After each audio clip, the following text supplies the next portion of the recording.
Which college tight ends will be future NFL stars and help your dynasty football teams? We're going to talk about that in today's video. But as always, if you could like this video and subscribe to the channel, that would be fantastic. So yes, we're talking tight ends today. It is Friday, September 1st. It's the first major weekend of college football happening. I know it kind of started last weekend, USC played, but this weekend everyone's playing. So I decided to kind of put these videos out. They're going to be coming out over the weekend, starting to look at, draft prospects for 2024 and starting to pay attention to these guys that are going to be in our dynasty rookie drafts. Like I mentioned in the receiver video, which is already out, and if you haven't seen it, go check it out. But as I mentioned, the dynasty players that succeed are not the ones that a week before their dynasty rookie draft start researching and doing and looking at who's the top guys. It's the guys that are kind of paying attention from September on, right? The guys that see the players play, that scout them, that follow the news, that follow the combine, follow the offseason stuff, and don't just react to where they're drafted. I mentioned it in the receiving video. Clyde Edwards-Helaire versus Jonathan Taylor. Those of us who did our research all year long, who were watching college football, watched the combine, we all knew Jonathan Taylor was the better running back over Clyde Edwards-Helaire. It's just that Clyde got drafted in the first round to the Chiefs. And so everyone overreacted and drafted him. Again, this year, in one of my drafts, someone took Quentin Johnston over JSN, and I was able to get JSN. Why? Because Quentin Johnston went to the Chargers, and that's basically it. A better landing spot, but JSN's by far the superior prospect at receiver. So I'm here to kind of help you. We're going to be talking about 5 guys I'm going to be watching. This isn't my official top 5 list necessarily. I haven't really made that, and I probably won't start making that until we get about a month of college football in. But these are probably, most of these guys will be in my top 5. However, it's just 5 guys that I'm really intrigued by and interested in kind of following throughout this college season. So we're going to get started. And this guy is for sure my number 1. There's no question. Everyone's number 1. Any tight end list talking about college tight ends has to start with Brock Bowers from Georgia.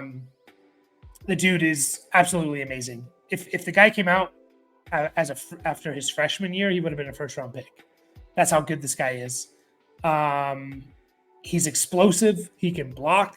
He's kind of has that George Kittle type of play to him where, George Kittle's a great blocker and he's a great receiving tight end and explosive. And that's kind of what Brock Bowers is, in my opinion. 6'4", 240. So he's in that mold of kind of what we're seeing from especially pass-catching tight ends coming out into the NFL.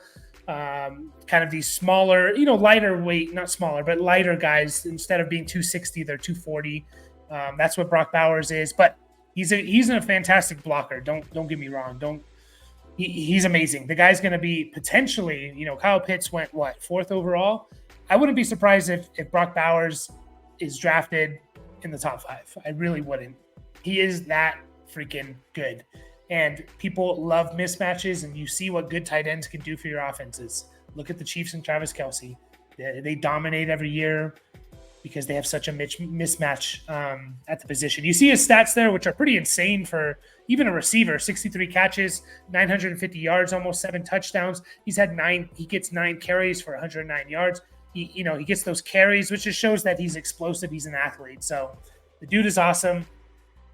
He's going to be amazing. He can catch it in traffic. He has over almost a 77% contested catch, which would be top 12 for all receivers, not just tight ends. For all receivers, it would be top 12. Catching things, contested catches are super important as a tight end because you're always catching in traffic over the middle. 24 explosive plays by a tight end. If you watch the receiver video, we talked about Marvin Harrison Jr. Marvin Harrison Jr. had 36 plays of 36 explosive plays, which is 15 or more yards.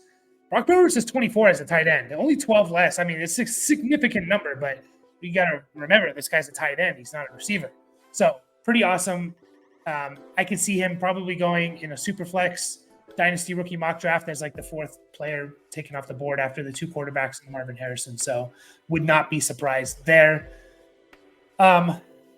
Next up on the list, I always forget how to say the name. I think it's Ben Sinnott from Kansas State. He's intriguing. This guy's an intriguing player. He's Super versatile. He's 6'4", 245 out of Kansas State. He was a zero-star recruit. He was not recruited whatsoever. And this is a guy that I could really see moving up draft boards after this year. He's kind of a sleeper, kind of my sleeper pick, which is why I'm throwing him in here. He doesn't have the sexy stats. You look at his stats, 31 catches, 447 yards, 4 touchdowns, nothing sexy. Now, you can't just go by stats in college football because it's not the be-all, end-all, there's a lot more that go into it rather than just stats. The dude's just super versatile. He can play all over the field. He lined up a lot as an inline tight end, but he also played 185 snaps in the slot.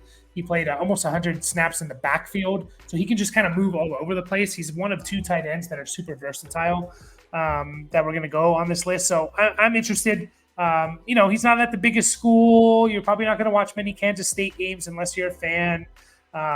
So he's going to go under the radar, but then you're going to hear his name when you start talking about draft prospects in February at the combine. And I think this guy's going to be up there as one of the top, maybe 5 tight ends to come out into the draft. So super excited about him. Next up, Cade Stover. From the University of Ohio State, man, just always stacked. We're doing receivers, running backs, quarterbacks, tight ends, and I'm pretty sure they have 2 receivers, obviously a tight end. They have a running back in the top, not top 5, but in my 5 guys that I'm watching. So the offense is going to be stacked. Cade Stover, interesting guy, is still very raw in my opinion. He was recruited as a linebacker, and he was a really good linebacker. I think he was like the number 1 linebacker in Ohio or something, and he came to Ohio State and played as he started off as a linebacker on the defense, and they transitioned him over, I think in like 2021 or something. Maybe it was earlier. I forget exactly. I think he actually played linebacker in their bowl game last year because one of the bowl games because they had some linebackers hurt. So 2020 is when he switched over, but he only played in 2 games. So super raw. I'm still learning the position. He's 6'4", 250, so a little bit bigger than basically every other guy on this list. More of getting closer to that traditional tight end size. I think he's going to be a really good blocker and just be like a solid receiver, a very solid receiver. I don't think he's going to be amazing. I don't think he's going to be, he's not going to be like a Brock Bowers. He's not going to put up 1,000 yards in the NFL, most likely. The dude's just going to be like a solid player. You're always going to hear about him. Has that potential of just being like, I think of like a Tyler Conklin. And, I'm not saying he's going to produce the same as Tyler Conklin. I think he can produce more. But I'm just saying of just solid tight ends that are good to have on your NFL team. And for fantasy, he may catch 60 passes and get 600 yards. And, we can't even speculate as of right now, but he just strikes me as one of these type of guys, these Tyler Conklin, Hayden Hurst type of players that are just like solid tight ends. So I'm interested to see Cade Stover, obviously in a crowded offense with 2 stud receivers and a running back, but it'll be interesting to see how he progresses because I think he's still kind of learning the position, to be honest. Okay, we got 2 more guys for you guys. Jaheim Bell played at South Carolina, is transferring over to Florida State. Florida State has a couple guys that we've Johnny Wilson we talked about in the receivers video. I'm super excited about Jaheim Bell. He's one of my favorite guys to watch. He's not really a tight end. He's one of these versatile guys, super versatile. He's 6'3", 233, so he's more of a big receiver than he is a tight end. But he lined up more as a halfback than anywhere else. He had 170 snaps as a halfback, 82 in the slot, and only 44 as an inline tight end. So he didn't really play as an inline tight end. I am interested to see if Florida State does use him more as like a traditional tight end. I think that could be interesting. But also just like his versatility is going to get him drafted. The NFL is changing, man. The NFL is going to these more versatile, almost positionless sport, right? Like we see it in the NBA, the positionless sport of just, obviously you still have positions and you still need them, but, just using guys more like Deebo Samuels as, giving him 50, 60 carries and things like that, like safeties playing as linebackers and all this stuff. Like, and you can just do so much creativity with an offense. That's why you see fullbacks still being played, because they can kind of move everywhere. They can be very versatile. And Jaheim Bell, I don't know how much fantasy production he's going to be. We'll have to see this year. I'm really interested to see if Florida State kind of uses him more as a traditional tight end, and that could improve his stock in terms of fantasy. But just like he's a super fun player to watch, I recommend you guys watching him.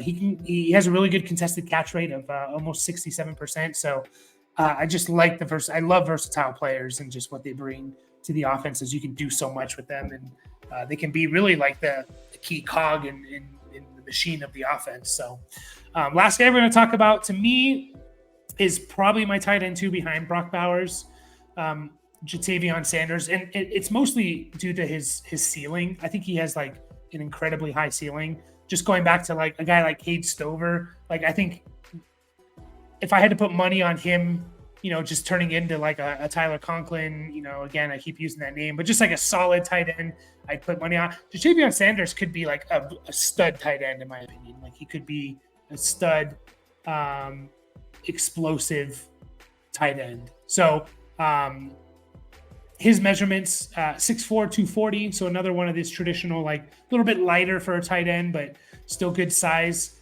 He was a two-way player in high school, which is cool to see. The dude's just super explosive especially out of the 3-point stance. If you don't know, the 3-point stance is when you have your hand on the ground. So when you're a tight end and you have your hand in the ground, which a lot of tight ends, when they line up in line, he's super explosive out of that, which is kind of rare to see because obviously you're coming out of a crouch. You're not, receivers are standing right upright almost, and a lot of tight ends are coming out of a crouch, so you're not as explosive. Ja'Tavion Sanders, man, he is awesome.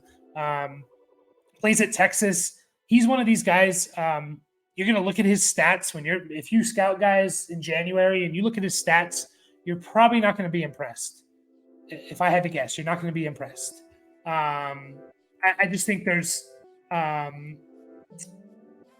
Excuse me. I just think there's too many weapons on that team, in my opinion. Like, there's a lot of weapons on that team. Plus, they're going to run the ball a lot, like they did last year with Bijan and Roshan. Not that they have those guys, but they have a couple receivers that I really like: Xavier Worthy and Adonai Mitchell. Both those guys I really, really like. And so it's a really crowded room. So you're going to look at his stats at the end of the year, and they're probably not going to be what you would expect out of like potentially a guy going in the first, second round, and maybe you get turned off by it. Don't. The dude has all the talent in the world. May not have the stats. He can block pretty well. He's a willing blocker. Solid contested catch rate of almost 55%. But yeah, he's just so explosive. Stuff you can't teach type of player. So keep an eye on him. And again, don't fall for like, oh, he only had like 500 yards or something. Don't fall for it because he's much better than what his stat sheet's going to say. So there you have it, guys. Those are 5 tight ends that I'm kind of introducing to you. Again, college football starting this weekend. Lots going to change. We're going to be back with these videos probably every few weeks, updating what we're seeing, going over the scout, the film, updating what we're seeing on the field.